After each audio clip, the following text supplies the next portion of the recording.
तो वीडियो तो मोदी जी के भी मतलब यूट्यूब पर है, आप देखिए वो कैसे पार्लियामेंट के अंदर मिमिक्री कर रहे हैं। बाहर की तो बात छोड़ दीजिए।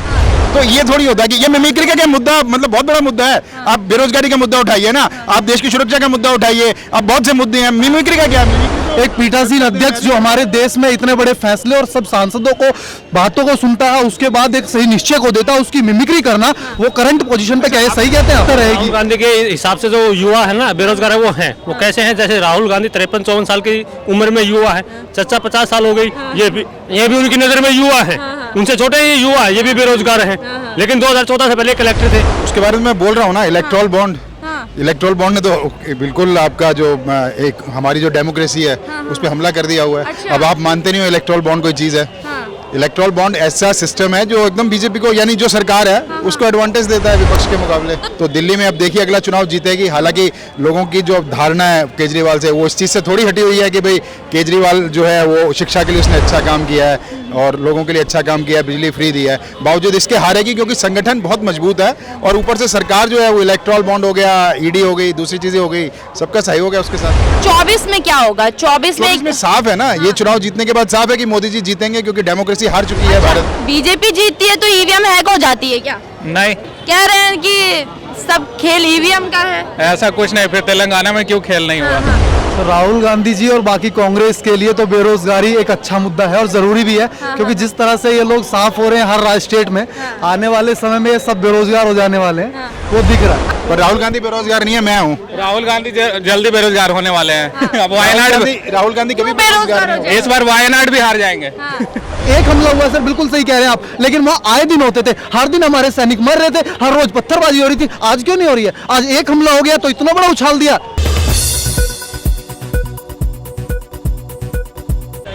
क्या नाम है आपका? मेरा प्रीतपाल सिंह नाम है। क्या कहेंगे? राहुल गांधी जी कह रहे हैं देश में भयंकर बेरोजगारी हो रही है। बिल्कुल बेरोजगारी तो है और बेरोजगारी साफ नजर आती है। अगर बेरोजगार ना हो लोग तो ऐसे जैसे मैं इंटरव्यू दे रहा हूँ, सारे इंटरव्यू क्यों देते हैं? अगर बेरोजगारी वाकई में देश में है तो 2023 में जो 5 राज्यों में चुनाव हुए, महंगाई का मुद्दा उठाया गया, बेरोजगारी का मुद्दा उठाया गया, अडानी को टारगेट किया गया, जातिगत जनगणना की बात करी गई, फिर भी 3 राज्यों में कांग्रेस कैसे हार गई? उसके बारे में मैं बोल रहा हूँ ना, इलेक्ट्रल बॉन्ड। इलेक्ट्रल बॉन्ड ने तो बिल्कुल आपका जो एक हमारी जो डेमोक्रेसी है उस पर हमला कर दिया हुआ है। अच्छा। अब आप मानते नहीं हो इलेक्ट्रल बॉन्ड कोई चीज़ है। इलेक्ट्रल बॉन्ड ऐसा सिस्टम है जो एकदम बीजेपी को, यानी जो सरकार है उसको एडवांटेज देता है विपक्ष के मुकाबले। तो तेलंगाना में बीजेपी क्यों नहीं जीत पाई? और तेलंगाना में उनका संगठन इतना मजबूत नहीं है ना। आप साउथ की बात करें ना, पूरे सिर्फ तेलंगाना में संगठन मजबूत नहीं है। कर्नाटक की बात करूं, हिमाचल की बात करूं, वहाँ क्यों बीजेपी नहीं जीत पाई? हिमाचल में भी वो उतना संगठन मजबूत नहीं है जितना आपका मध्य प्रदेश में, राजस्थान में, गुजरात में या उत्तर प्रदेश में है, दिल्ली में भी है। तो दिल्ली में अब देखिए अगला चुनाव जीतेगी। हालांकि लोगों की जो धारणा है केजरीवाल से, वो इस चीज़ से थोड़ी हटी हुई है कि भाई केजरीवाल जो है वो शिक्षा के लिए उसने अच्छा काम किया है और लोगों के लिए अच्छा काम किया है, बिजली फ्री दिया है। बावजूद इसके हारेगी क्योंकि संगठन बहुत मजबूत है और ऊपर से सरकार जो है वो इलेक्ट्रल बॉन्ड हो गया, ईडी हो गई, दूसरी चीज़ें हो गई, सबका सहयोग है उसके साथ। अच्छा, ईडी सीबीआई का प्रयोग कर रही है सरकार। लेकिन अगर आप इस बात की बहस कर रहे हैं ना कि भाई साउथ में क्यों नहीं बीजेपी जीतती या पंजाब में क्यों नहीं जीतती, तो वो तो सीधा सीधा है कि वहां पर उनका संगठन उतना मजबूत नहीं है। आरएसएस उतना मजबूत नहीं है जितना इन राज्यों में है। अच्छा, 24 में क्या होगा? 24 में साफ है ना, ये चुनाव जीतने के बाद साफ है कि मोदी जी जीतेंगे क्योंकि डेमोक्रेसी हार चुकी है भारत में। लेकिन गठबंधन तो दावा कर रहा है ना 24 में मोदी जी को सत्ता से हटा देंगे। देखिए आप मध्य प्रदेश का ही केस ले लीजिए। मध्य प्रदेश में कहीं भी ऐसा नहीं था, किसी भी सर्वे में, एग्जिट पोल के अंदर भी ऐसा नजर नहीं आया था कि बीजेपी जीत रही है चुनाव, लेकिन फिर भी जीत गई। तो साफ यही चीज, सर्वे तो सर्वे है ना। अच्छा, मतलब पहले सर्वे जो मतलब इस तरह नहीं थे, जो थोड़ी सी भी हवा को बताते थे। अब ये कहना कि भाई सर्वे एकदम उल्टे हो जाएंगे, 9% का स्विंग देंगे, 1-8% ठीक है, मैं समझ गया कि भाई इस जगह पे दोनों बराबर हैं तो एक 500 वोट से या 1000 वोट से जीत गया। लेकिन 9% का मतलब आप ये मानिए कि स्विंग बीजेपी की ओर कर गया, तो इसके पीछे संगठन है।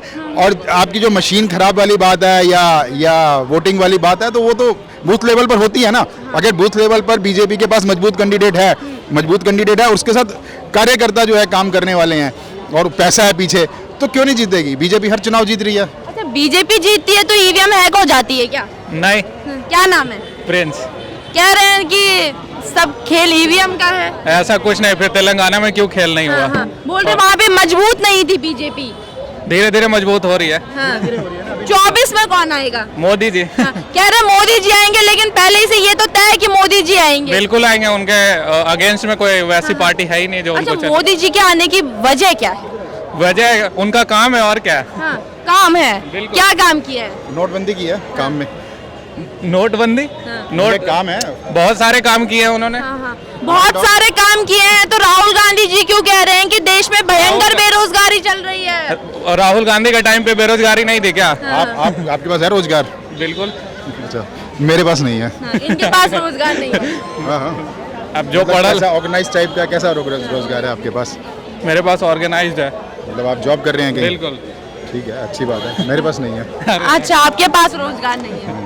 इस बात का आंसर सर, राहुल गांधी जी और बाकी कांग्रेस के लिए तो बेरोजगारी एक अच्छा मुद्दा है और जरूरी भी है, क्योंकि जिस तरह से ये लोग साफ हो रहे हैं हर स्टेट में, आने वाले समय में ये सब बेरोजगार हो जाने वाले हैं, वो दिख रहा है। अंकल जी भी बेरोजगार हैं। वो सब एक समय होता है, अंकल जी के रिटायरमेंट का एज आ गया है, हाँ, हाँ। और देश में हर रिटायरमेंट की एज नहीं है, मेरी है। बिल्कुल है, जो देश को संभाल रहा है और जो देश में काबिल है वो आज भी काम कर रहा है, कल भी करेगा और परसों भी करेगा। मेरी उम्र राहुल गांधी से ज्यादा नहीं है, पर राहुल गांधी बेरोजगार नहीं है, मैं हूँ। राहुल गांधी जल्दी बेरोजगार होने वाले हैं। अब वायनाड राहुल गांधी कभी क्यों बेरोजगार हो नहीं इस बार वायनाड भी हार जाएंगे। हाँ। आप कैसे कह सकते हैं? आप देख लेना चुनाव। लेकिन वो तो दावा कर रहे हैं। दावा तो कोई भी कर दे, उससे क्या मतलब तो है। मोदी जी भी करते हैं। मोदी जी दावा नहीं दावा तो सभी करते हैं, हाँ। दावा तो मोदी जी भी करते हैं। दावा तो मोदी जी भी मोदी करते जी हैं। सच होने का दावा करते हैं ना, क्योंकि उन्होंने काम करा है 9 साल। सच के पीछे जो पूरी स्ट्रेटेजी हो गई है, मतलब जो पूरा इंफ्रास्ट्रक्चर तैयार हो चुका है, जिस तरीके का माइंडसेट लोगों का हो चुका है, तो वो तो सच होगा ही ना। आप देखिए, आप इंटरव्यू में देख लीजिए कि क्या लोग कैसे बातें करते हैं, किस तरह की नफरती बातें करते हैं, सब कुछ नफरती बातें कर रहे हैं। बिल्कुल एकदम साफ सुथरा। अगर मैं सच इस बात को दावा कर रहा हूँ कि भारत में डेमोक्रेसी खत्म होती जा रही है। तो राहुल गांधी जी क्या करते हैं? मोहब्बत के नाम पे नफरत ही तो फैला रहे हैं। अच्छा, वो राहुल गांधी क्या करेगा ना, उपराष्ट्रपति जी की मिमिक्री करते हुए वीडियो बना रहे हैं। तो वीडियो तो मोदी जी के भी मतलब यूट्यूब पर है, आप देखिए वो कैसे पार्लियामेंट के अंदर मिमिक्री कर रहे हैं। बाहर की तो बात छोड़ दीजिए। तो ये थोड़ी होता है कि ये मिमिक्री का क्या मुद्दा, मतलब बहुत बड़ा मुद्दा है। आप बेरोजगारी का मुद्दा उठाइए ना, आप देश की सुरक्षा का मुद्दा उठाइए, आप बहुत से मुद्दे हैं। मिमिक्री का क्या? मिमिक्री तो एक पीठासीन अध्यक्ष जो हमारे देश में इतने बड़े फैसले और सब सांसदों को बातों को सुनता है, उसके बाद एक सही निश्चय को देता है, उसकी मिमिक्री करना, वो करंट पोजीशन पे क्या है? सही कहते हैं आप? मैं कहता हूँ मोदी जी के लिए मैं गाली देता हूँ, यहाँ खड़े हुए कोई मतलब नहीं बनता, लेकिन खूब दे दे, लेकिन क्या मोदी जी को सांसद के बाहर खड़े होकर गाली? सांसद को हम चुनकर भेज रहे हैं, अगर वो संसद में खड़ा होकर ऐसी बातें करेगा तो क्या वो सही होगा? कह रहे थे मेरा मौलिक अधिकार है। मैम, मौलिक अधिकारों के लिए अभी बोला है उसने, अमित शाह जी ने बोला है, ऐसे लोगों के लिए जो इस तरह की भाषा का यूज करते हैं, आप पार्टी को गाली देना आप खुले आम दीजिए, लेकिन अगर आप देश के किसी भी ऐसी जगह खड़े होकर तो उसके लिए कानूनी कार्रवाई होगी।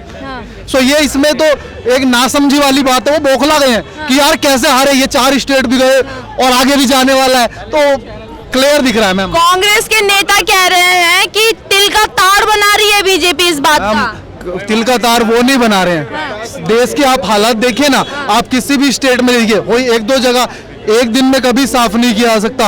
आप यूपी देखिए, आप एमपी देखिए, हर जगह काम हो रहा है। आज कहीं भी आप खड़े होकर चले जाएंगे ना, आप यहाँ से बोलिए कि मुझे वहां पहुंचना हरिद्वार, आप 2 घंटे में इजीली पहुंच सकते हैं। आप किसी भी ऐसे एरिया में चले जाइए, ना चोरी है ना लूटपाट है, सब कुछ यार, और क्या चाहिए हमें? अच्छा, एक बात बताइए, बीजेपी जीत रही है, उसका कारण क्या है? मैम, काम लेकिन ये कह रहे हैं कि सरकारी एजेंसियां बीजेपी के पास में ईवीएम हैक हो जाती है, इसलिए बीजेपी जीत रही हम है। ऑपोजिशन का कहना, मैं कहता हूं कि ऑपोजिशन का रहना बहुत जरूरी है और ऐसे क्वेश्चन का भी, बट क्या आप मुझे बताइए, ईवीएम इजी बात है कि किसी चीज को भी हैक कर लेंगे यार?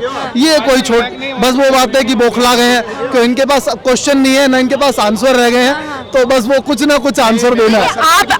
आप लोग युवा हैं, आप कह रहे हैं आपके पास रोजगार है, तो राहुल गांधी जी कौन से युवाओं की बात कर रहे हैं जहां भयंकर बेरोजगारी है? मैम, मैंने अब 10th क्लास मान लो पास किया है और मैं चाहता हूं कि मुझे पुलिस वाला बनना है, यार कैसे बन जाऊंगा मैं?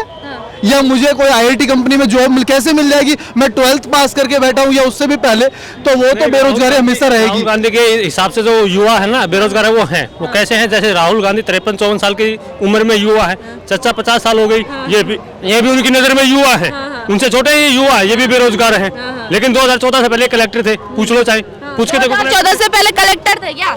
ये थे शायद कलेक्टर, या अब हो गए हैं ये कलेक्टर, ये अब हो गए हैं कलेक्टर। मेरी तो उम्र ही नहीं थी, मेरी तो उम्र ही नहीं थी। आप 50 साल के तो हो गए होंगे। 50 से ज्यादा है, जितनी मतलब 50 मान लो, तो मोदी जी की सरकार कब से आई है? बीजेपी की सरकार कब से आई?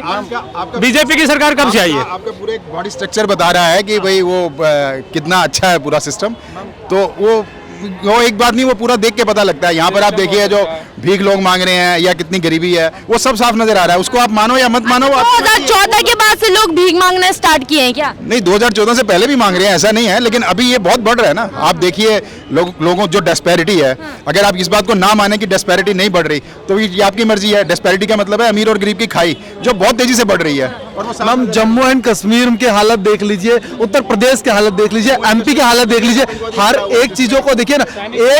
एक हमला हुआ सर, बिल्कुल सही कह रहे हैं आप, लेकिन वहाँ आए दिन होते थे, हर दिन हमारे सैनिक मर रहे थे, हर रोज पत्थरबाजी हो रही थी। आज क्यों नहीं हो रही है? आज एक हमला हो गया तो इतना बड़ा उछाल दिया। मैं भी दावा कर रहा हूँ यार, आज बारिश पड़ जाएगी, नहीं पड़ेगी। इसी तरह से राहुल गांधी और उनकी पार्टी के दावे सब फेल होने वाले। आज आप बॉर्डर पे नहीं जा सकते। आज हमारी पत्रकारिता कनॉट प्लेस में तो सीमित है, लेकिन आप जो लद्दाख बॉर्डर पे जाके कोई पत्रकारिता नहीं होती है, या कश्मीर से इतनी अच्छी पत्रकारिता नहीं आती है जो आनी चाहिए, तो बहुत सी खबरें छुपाई जा रही हैं, साफ साफ छुपाई जा रही हैं।